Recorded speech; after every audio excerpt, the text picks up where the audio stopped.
Ni nanti kena spray dia gigit ku. Okey, hari ni kita nak ubatkan kucing sakit dengan spray. Apa nama spray? Spray hijau. Berapa harga dia? RM30. RM30 mahal guys. Siang kucing ni. Ulat tu. Dah berulat dia punya dubur.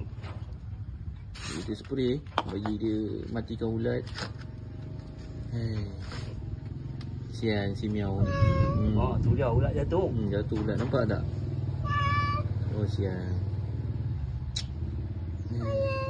Ayo tolong. Dia minta tolong nampak tu. Ayo.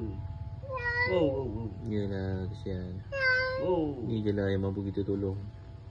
Okay guys, kalau ada haiwan yang berulat kat bahagian tubuh dia luka, ini ubat dia. Tunjuk sikit pakcik botol ni. Saya nak baca sekejap.